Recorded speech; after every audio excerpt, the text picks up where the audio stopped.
This is what you're waking up to seeing this morning, if in fact you haven't seen already. So we can tell you that as it stands now, 58% of the votes have been counted. And just this is the national picture that we're giving you right now. ANC, 46.42%. The Democratic Alliance, 22.25%. The IFP is sitting at 4.5% of those votes. I'm just reading it in order. That's on the board right now. And then just looking at the other parties that are jumping up, the Economic Freedom Fighters having 10.09% of the vote right now, and the Freedom Front Plus having 2.72%. Lots of interesting stories that are emerging out of elections 2021. I must say, this is it's great when you go down into the numbers in the different municipalities and actually look at some of those very, very interesting stories, because the national picture, if this was national elections, would be a lot more interesting. But in these municipal elections, it's what's happening in the different provinces, and when you go down into the wards and the municipalities where the real story is. And that's what we're going to try and uncover for you here as we get a lot of analysis this morning. And I mean, some stories that are coming out, which is really, really interesting. I saw it just coming through as a prediction from the CSIR, basically talking to some of the areas, Alexandra as one, a township in the north of Johannesburg. One of the interesting things that they were saying there was, in terms of turnout, a 40% turnout so far. 2016, it was a 49% turnout. And what they're predicting in this area is ANC saying that they will have about 63% at the end of it, the DA 10.4%, and the EFF 22.9% of the vote there, which really is something quite big for them, because I think in the previous elections they were at 8.8%, so a big rise there for the EFF. And other areas like Diepsloot, this is another one that you can keep an eye on there. This is again an informal settlement in Johannesburg, and giving the EFF a lot of room there as well. They predicting here, listen to this, the EFF getting 28.7% of the votes in this election. I mean, Sakina, there are so many interesting stories that are emerging out of this as we dig deeper. Leanne, and of course we'll run through those a little later on as well. Those predictions still coming in thick and fast, and we are still stuck, as we said earlier on 58% of votes counted nationally. Not too sure what the reason is at this stage, but hopefully we will get an update from the IEC just to give us a sense of what has happened. We do not have the answers for you at this stage. Well, lots of talk about coalitions, because it is clear from the results that are already in, and the voting districts that have been declared, municipalities that have completed their counting, that we are already seeing a huge number of hung councils. So it's going to be interesting to see what happens with the coalition arrangements. And they haven't been, in the greatest health. They haven't set the best example in what we've seen previously, with the case of a few exceptions here and there. But given that this seems to be becoming commonplace, should we have legislation in place or some legislative framework around which these coalitions should operate? Or as Tselane, one of our guests this morning, says, these fat and sit arrangements, what do they actually offer? So let me welcome Tselane, of course, and he is our guest this morning alongside Lance Joel, and Lance is from SALGA. So let's talk about these coalition arrangements, and very interesting. It's not new by any stretch of the imagination. But Lance, let's start with you from SALGA's perspective. And maybe before we even talk about coalitions, just a little bit of explaining in terms of what happens now. Because the election's done and dusted in terms of casting of ballots. We are now at the counting stage. These elections will be declared by the IEC. What then? Well, good morning, Sakina, and also to Terry. Greetings and to the viewers.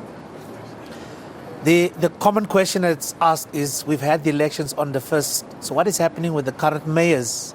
Well, they remain in office until these results are declared by the IEC, and it's only then that the current crop of councillors will exit office, and the newly elected councillors will then take office, all of them as ordinary councillors.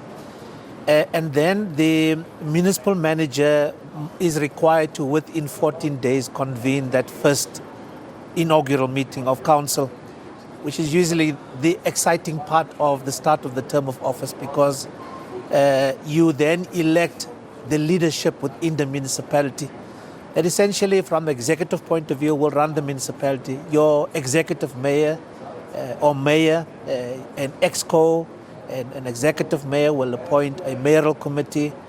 But the first point of business would be the election of the speaker, which is the chairperson of the council itself for the next 5 years.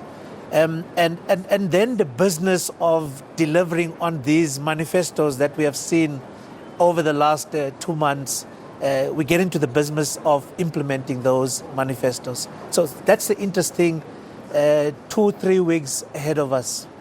So, with that having to play out, and given how finely balanced, some of these municipalities and the vote for seats are in these municipalities, where does that, leave the IEC, for example, Terry Tselane? Because if we have these hung councils and it is very finely balanced, if the councils cannot find a way forward, if they can't agree to form a government, these coalitions, what happens then? So for the IEC, do they get to relax, or should they wait to see what happens?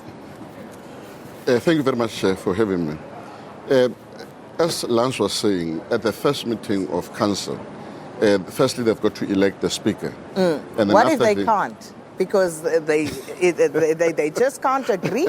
We can't agree on numbers, because this is this could be a reality for many of these municipalities. What if they can't agree? Well, it has never happened, but I would assume that in a case where it is not possible at all for a council to be constituted, that it would require the intervention of the province, and then the province would then have to develop a mechanism where they have they put that particular council under administration. There are instruments in terms of the constitution where the MEC can actually put a particular dysfunctional council, because it would be regarded as dysfunctional even before it actually starts to operate. But we've never had such a situation, but because there are instruments there in law that can be invoked in order to deal with that eventuality, that would actually be invoked theoretically. At what stage do they go to another election? Because I'm just foreseeing certain situations, given the numbers. I think what we're seeing is the shift from previous patterns, whereby it may be slightly more difficult negotiating with smaller parties who now have a bigger share of the vote, who may feel emboldened to ask for more in terms of what they can get in these municipalities in terms of positions. At what point do they then have to go back to elect, given new mandate, as it were? Well, if a council is dissolved, then new elections by-elections has got to be held within 90 days after the dissolution of that particular council. So poor IEC people, they haven't even slept yet, and they might have to work again. But as you say, hasn't happened, but who knows, given what we are seeing. So Lance, let's talk about coalitions and how they have performed so far in South Africa. It's not new. It's been with us, but of course it seems to be becoming more commonplace. Just as an assessment in terms of how they have worked for us, Terry says they are basically just a fat and sit arrangement at this point. But, many people are concerned about this, given that in certain instances, it really was to the detriment of service delivery in the municipalities where these coalitions didn't work well. Well, Sakina, globally, it is not a new development. We've seen that outside of the borders of South Africa, it being a common feature post-elections. Within local governments, similarly, it is not a new development. In every single term since 2000, we have had coalition governments in our municipalities. Perhaps 2016 has been more pronounced because in the main we now saw for the first time metropolitan municipalities themselves being governed through a coalition partnership. If you ask the question, how has coalition governments fared? The simple answer is it has resulted in instability, and as a consequence has affected service delivery in those particular municipalities. So there are very few good stories to be told about the coalition governments themselves. It is I'm not going to use Terry's words, but it is a difficult arrangement. And I'm sure if you ask any of the coalition partners themselves, they themselves will share with you, it is a very difficult experience to go through over an extended period, because you are never sure about, you can go to bed with a coalition partner at night and wake up in the morning and it does not exist anymore. So it's a very unstable arrangement. And as SALGA, we are very concerned getting into this new term that is, look at the board, going to be the case in 35 municipalities as we speak, confirmed. We are very concerned, and we are also concerned about new developments. Terry said that we have not seen it before. We are likely to see it come the next 2 weeks, if not properly managed. So as SALGA, we are concerned, and there's a response that we would want to table to political parties to guide them throughout the coalition formation process, but also in sustaining that coalition. And we can talk a bit more around that. We'll do that in just a moment. And as Lance says, you go to bed in this partnership, you wake up, there's no longer a partnership, which is why you say it's just a fat and sit arrangement, Terry. I'm surprised that he can actually use that word. I mean, that's a fat and sit arrangement. It's an arrangement that basically it's a loose relationship that is not guided by any principle.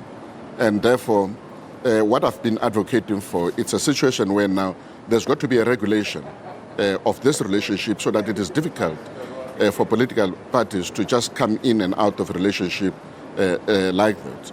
Now, if you look at what has been happening in Western Europe, since 1945, you have had quite a number of countries and municipalities actually under coalition. So they have an experience of managing. But some of the people say that we can't